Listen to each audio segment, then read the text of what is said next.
Hello, I am Denise Lucy, and it is my pleasure to host this segment of the Marin Women's Hall of Fame show. It is difficult to imagine Marin County without the work of countless women shaping the life, culture, mores, and landscape of Marin County. From a Frank Lloyd Wright designed civic center to high-quality public schools, artworks downtown in San Rafael, vast areas of open space, innovative businesses, and a robust network of nonprofits, women have improved the lives of many in Marin County. And Marin women's contributions go beyond our county. Honorees have been in space, to the Arctic, created social changing documentaries, served in the U.S. Senate, and helped integrate holistic mind-body medicine with Western medical practices. Since 1987, the Hall of Fame has inducted over 125 Marin women of distinction. And today, it is my pleasure to introduce Reverend Jan Heglund, who was inducted in 2013 for her work in religion and spirituality. Welcome, Reverend Jan. Thank you. Glad to be here. It's a pleasure to have the chance to speak with you. So tell us where your life began. Well, my life began in Portland, Oregon, and I would say that's where I was most influenced by wonderful parents, an intact family, many grandparents, aunts and uncles, great-grandparents, and parents who were very loving and made me feel safe, but also saw that I was exposed to things that would be interesting and informed who I am today. Mm-hmm. I took so many lessons from modeling to dancing to accordion, of all things, and piano and all those things because I wanted to. So it was never pushed on me. Mm-hmm. But it was a healthy environment, you know, and very empowering. So you had a really idyllic life, didn't you, as a child? Yes. But then when you were 19, you had a tragedy. Mm-hmm. Your mother died when she was 45. How did that impact you? You know, they say that we have many ups and downs in our journey, but we don't have many events in our lives. There are few that can turn our life 180 degrees, and my mother's death did that. And it was August 8th, and I was getting ready and looking forward to going back to college and being vice president of the sophomore class and still on the honor roll and moving into the sorority. And she died at 45 on August 8th. And my dad, understandably, came apart. And I announced that I was quitting college. And my dad objected strongly. And I said, who is going to take care of my 12-year-old brother? And so I did quit. And so I got a job, and I went to Portland State College, which was not quite the same, and took care of my brother. And then when my dad remarried, I went back to school. But for reasons that now don't seem that important, it was hard. I was a year behind. And a friend of mine came up, and she said, she was disenchanted also. She said, you know, we should just move to San Francisco. And of course I looked at her like she was crazy. I'd never been there. We did that. We got on a Greyhound bus. We came to San Francisco.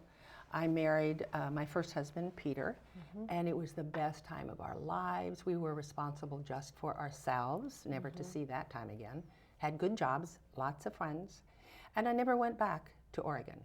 And so that was pivotal. And I don't think I ever really realized how young both my mother was and I was until talking to my grandson, who was 19 at the time, and his friend's mother had died. And my daughter said, I can't imagine. I look at Matthew, what would it be like for him, for me to die now? And that brought it home because he was 19. Wow. And I looked at him and I thought, you were so young. And ironically, that same day, I realized later in the day, my daughter was then 45. Really? And that is how old my mom was. And I looked at her. So it had a huge impact all those years later. Oh, I could imagine so. Yeah. Well, you were brave and helpful to your family, weren't you? Well, I didn't think that there was any choice. Right. You know? Right. Yeah. Well, you moved to the Bay Area. What a great opportunity, right? And you actually worked in education and had a corporate career for a while, and then you decided to make a shift. Tell us about those. You had a 3-year journey, really, didn't you? To going to become ordained as a deacon. Tell us about that decision. Well, I think it's a gradual decision, and when people hear that a term used often, I was called by God, you know, people say, what is that? What does that look like? I would put it more of I believe in it. I think it is more a movement toward something, and in reflection, I saw myself being moved a lot. Many, many years earlier, I was Queen of Job's Daughters, which is a religious-based group for young women, wonderful for grooming you, how to be with people. And then I ended up to be chaplain of most clubs I was in, and I was asked to be chaplain of the sorority that I was in. And I didn't realize that till I looked back, and then Bart Sargent, who is a dear friend of mine, now deceased, he kept saying to me, I think you're being called to ordain ministry. And I said, I don't think so, which is a very common reaction, sort of healthy, actually. And then he kept up at it, and he said, you pay attention to how other people see you. So when I would say, I think I'm going to go to seminary, he said, pay attention. Do people say, nicely, hopefully, oh, I never thought of that for you, or do they say, of course? And that was wise advice. And so finally I walked into his office one day and I said, okay, I'm going to do it. Wow. And then was ordained at Grace Cathedral in 94. So what does it mean to actually go to school to be a deacon? What does one study? Well, it's a very full schedule. It's the history of the church. It's pastoral counseling. We had to do a summer of hospital ministry. I worked in the emergency room at San Francisco General. Later I worked in the emergency room of Marin General. And it's a full schedule because deacons are called bridge people, and you're supposed to be bringing the needs of the church to the world and vice versa. So most deacons have families and are working. And so it was tough because I hadn't been in school in a long time. And you just have that goal ahead of you, you know, and you put one foot in front of the other, and you trust that this is what you're supposed to be doing. Is that a full-time endeavor? Yeah, pretty much. Interesting. So then Father Bart, right? Father Bart, he asked you to go on a trip to join 35 students with him to do a work project in Canada. And then as I read about this project that you did, and you traveled for about 11,000 miles by car, right? Tell us about that experience. It seemed that it may have had an impact on you. It had a big impact. He called one day and he said, there's a work project in Newfoundland, Canada. And he said, how would you like to go? Because he knew I liked teenagers. And I said, where's Newfoundland? I didn't even know where it was. And so he said, these Marin County high school kids have seen Paris and they have not seen Kansas City. We are not flying. So we had two 32-foot motorhomes pull up on the grass at St. John's and Ross, which is where he was priest. And we took about 37 Marin County high school kids. We drove them across the United States, through New Brunswick and Nova Scotia into Newfoundland. And we built 8 two-bedroom cabins from scratch. And we drove them back across Trans-Canada. So we drove 11,000 miles and we were gone all summer. And I have done some of those kids' weddings. Really? And those experiences were life-changing, especially for teenagers from this area. And so then I was asked by the Archbishop of Newfoundland, he said, I want you to come back and work for me. And because I was still in the ordination process and had been gone from home all summer, we waited until that moved. And then he said, he called and he said, so, are you ready? And I said, yeah. And he said, well, I'm going to send you to 3 small fishing villages on the southern coast of Newfoundland. Do you get seasick? And I said, I don't think so. And I said, what will I be doing there? And he said, weddings, funerals, and Bible study. So after ordination, the week after, I got on a plane going to places I couldn't even pronounce for another summer. So now I go back and just visit.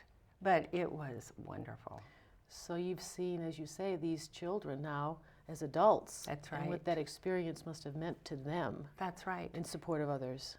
And grew to appreciate being in a 32-foot motorhome Yeah. with them.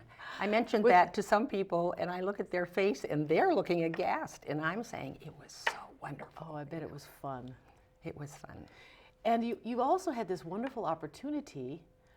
Somehow you had this opportunity to ride in a police car. And could you tell us, how did that start? Of course, you are now working in that role. Tell us about that. How did that start for you, and when did you know that this was the work you wanted to pursue? Well, in going to seminary, we had to write a paper for our social ministries class. And I thought, what will I write on? And I thought, I was working at San Rafael High, where I worked for 20 years, and we worked with a youth officer. And I thought, I know, I'll just ask if I can ride in a police car, you know. And so through our youth officer, I got to ride in a police car. And I had my little summer dress on and my little notepad, you know, and we were called down in the canal area. And it was the driver of one of the cars ended up to be a kid that had been my helper in San Rafael High. Oh, wow. So that was all very exciting. And I think that might have started it. Then there was a little ad in the IJ, and it said the San Rafael Police Department is starting a chaplaincy program. And as I say today to Walt Costa, who hired me, who is now retired, I sat in that chair, and he wasn't even in the room yet. And I thought, this is me. This fits like a glove. And I didn't even know what it was. So that probably was a combination of how it started. And my kids have said, you've always wanted to ride in a car as fast as you wish you could drive. And so all that sort of brought it about. And then a friend got me into the FBI as a chaplain. So how does that work today then? Do you actually drive the car, or do you ride? How does that work? Do you ride in the car? I ride a lot. I have a bulletproof vest because I'm exposed to the same dangers. I've been out on every kind of call you can imagine. And my appreciation for the caring and professional attitude of, I can say this without qualification, everybody at the San Rafael Police Department is very impressive, because we are talking about dedicated people whose purpose is to keep other people safe. And I've just come to know that because I'm there, you know, and I love it. They can call me anytime, 4 o'clock in the morning, and it's a privilege to be involved in people's lives at some of the most difficult time of their lives. So do they call you on very special situations, or do you each day go with the same officer? How does that work? No, I try and show up for 7 o'clock briefing, and then 5 o'clock briefing, you know, a couple times a month, because then they're different shifts. But I've been out on bomb threats and stalking and suicide, and I do death notifications. Nobody likes to do those, but you know, and domestic violence, and it's just such an amazing experience. And I'm wondering if this is a common practice. Do most police departments have chaplains like this? Well, I think Novato and the sheriffs were the first, and then when I came on under Ken Sanchez, a couple of police chiefs ago, Mill Valley called and Corte Madera called, and they wanted chaplains. So I went down and gave a presentation, and then of course I didn't see this coming. They said, so, you know, it's an easy program to sell. So then they said, so Jan, can you do that? And I said, oh, I don't have any time. So I did get them other chaplains. So now most Marin County departments have a chaplain. Oh, wow. And you can be called, I can be called to other departments. You know, the list is all of us are willing, you know. Well, what an important work that is. It is. Thank you for doing that. It's a good way to thank them because they're exposed to a lot that most people will never see. And they're expected to go on with their day. Yes, it's tough, isn't it? You know, let's go back to when you were ordained. I mean, I've been in Grace Cathedral. It's a magnificent place. I know. Can you tell us about that ceremony? It's huge. It's huge because priests and deacons, ordination is the first Saturday usually in June and the first Saturday in December. And so priests and deacons are ordained together. And of course, all the people that are sitting there are people who have been previously ordained. So, you know, they're casts of thousands. Right. And as you say, just that building itself is so dignified, and the sound system there and the music is amazing. So it's really dignified. It's so dignified. It's very moving. And I think one of the main parts is that you are there with your colleagues. And so you realize once more, you know, how much of a commitment this is, how serious it is, and that you will be that for the rest of your life. Yeah. You know, I think of Grace Cathedral. I attended a ceremony when 9/11 happened. And I understand that you went to Ground Zero. I did. Could you tell us about that? Sure, sure. It again was one of the most life-changing things, obviously, I've ever done. Right. I said to my understanding husband, I'm going. I do not want to be just an observer. I want to be a participant. So I was all set to go, and I'd made some calls so that I could be put up in the Y. And then Mike Cronin, who then was our police chief, and now it's in Tiburon, he saw me in the hall, and he said, hey, Reverend Jan, I understand you're going to go to 9/11. And I said, yes. And it was so empowering and supportive. He said, you turn in everything. The police department will send you. So I worked from 11 at night till 7 in the morning at St. Paul's, which is right at Ground Zero. And that is where they came in to sleep in the pews, to get back rubs. And, you know, it's always difficult to explain. I think I was always moved because there were so many volunteers. People came and said, I'm here for as long as you need me. And I know we all said how uncomfortable it was almost because these firemen I still can hear their boots coming down the aisle. I still can hear it. And they would thank us. And you go, oh my gosh, you know. Right. And I saw angels in all sizes. All sizes. And, you know, I was witness to the terrible things man can do to one another. But even bigger and more importantly, I saw what good people can do. And it was unending. Well, it must have been inspirational. And it's so wonderful that you did take your life to go and help as well. And you have another project called the First Responders Network. Yes. What is that? Tell us about that. That is one of the most rewarding things any of us involved do. It is, the quickest way to say it, it's a week-long debriefing open to all emergency services personnel who are suffering from accumulated exposure to critical incidents. They all have PTSD. So we are the only second place in the world that does it. The other place is called On-Site out of Boston. And when we started in 2001, we put on these sessions 3 times a year. Now we do it twice a month. And we've put through over 650 people. Wow. It's a very structured week. There's education pieces. We actually have a built-in AA meeting. And we can run through only 7 people at a time. And when they come, they're nervous and afraid, and they're not well. and they don't know what's going to be expected of them, what they're going to have to say. So the first emphasis is to have them meet each other and realize their feelings are feelings that each of them is having. So they don't feel isolated or like they're going crazy. And so it consists of clinicians and peers who are the clients that have come back to help. And I'm the chaplain coordinator and chaplains, and then 7 clients. And we started an SOS program, and that's for spouses and significant others, because they're very affected by their partner's profession. And it's not just fire and police, which comes to mind. It's EMTs, it's nurses, it's forestry, it's Coast Guard, it's highway patrol. So we have waiting lists out till May. Wow. So we have started to try and be in contact to maybe get other programs started in other states. Because the fact there are only 2 in the United States is absurd, because there's so much need, and they get better. And if it weren't confidential, we would love to take a picture of them when they come on Sunday and on Friday, and you would swear they were different people. Wow. And we laughingly say at the end of the week, the clients look great. The team looks like the clients when they came in. It's exhausting. It's exhausting, but rewarding work. Of course it is. Because then they can go back to do what they want to do.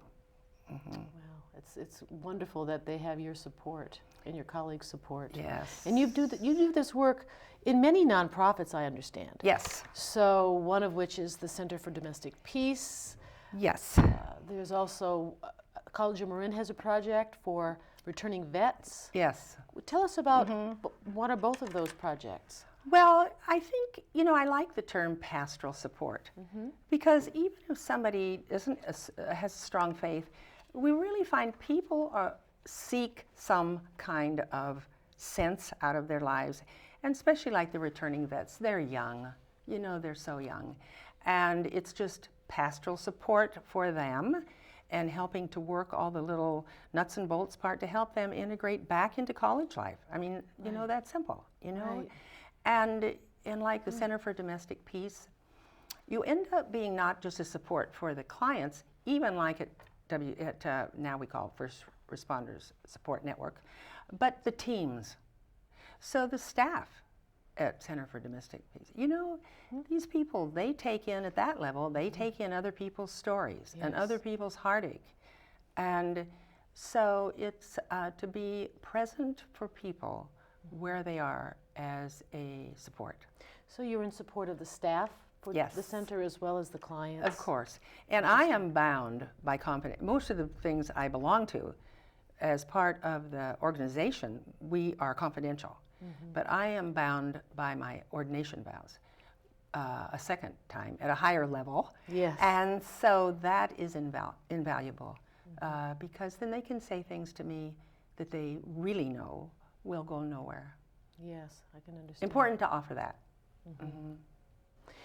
You've also traveled again to Greece, to Nicaragua, to Africa in support of building homes, I understand, and support of orphanages. Yes. How does one see these devastations and stay so positive?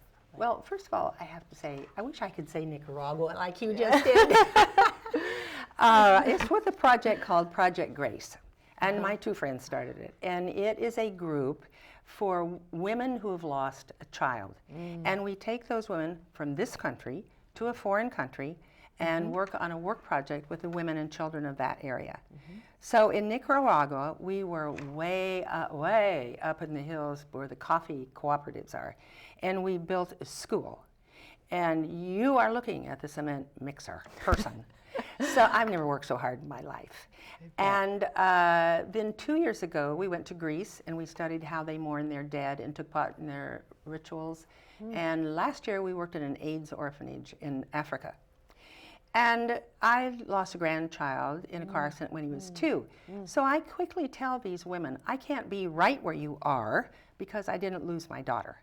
But I can tell you what it was like for your parent to watch you hurt and not be able to fix it. And so I learned so much from them. And they say, these women say, what's so healing about that trip is they can talk about their child 24/7 for the entire trip. And they say it's the only place they can do that because, to quote them, if you talk about the death of a child in any other arena, it makes people very uncomfortable because it's every parent's worst nightmare.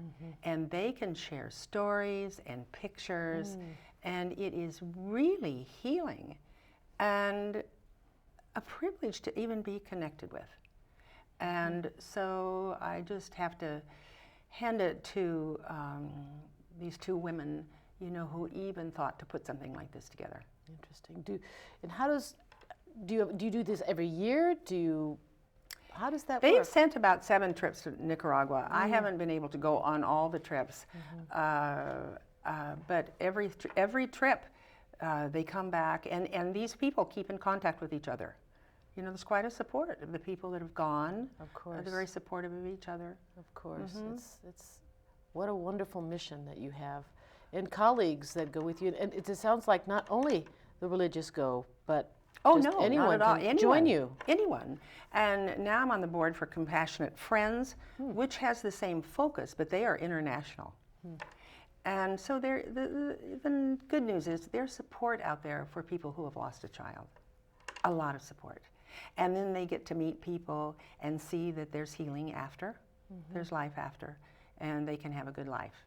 You know? Well, it's really uplifting to see, to hear about all these projects that professionals and just anyone can join. It's really rewarding.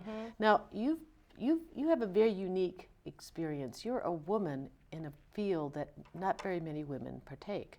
What's it like to be a female deacon? It's great. And you're right, both in the law enforcement field, less so today than before, and in clergy circles.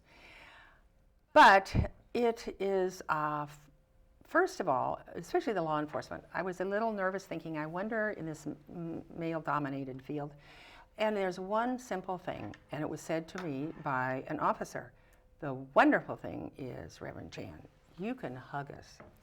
Now, who would ever thought, you know?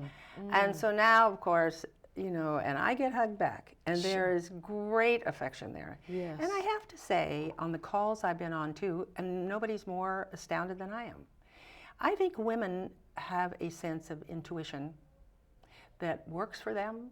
I've experienced that, you know, what to say, when not to say something, when to cross a room of somebody grieving and just sit down on the ground with them, when to hold a young kid that's grieving and wailing in the rain, not just stand there, get down on my knees in the rain with him and hold him. And when he says it's not fair, say, you're right, it's not fair. And I think women have, sounds biased, but I think they have a corner on that. And I think paid attention to, it holds them in good stead. Well, it's just an honor to have had this time together. Thank you. Reverend Jan, and really, it's a pleasure. Thank you. Thank you for joining us. For me also, thank you. Thank you for you viewers for tuning in. The Marin Women's Hall of Fame is a project of the YWCA of San Francisco and Marin. If you would like to learn more about the Hall of Fame and our honorees, please visit www.ywcasf-marin.org. Thank you.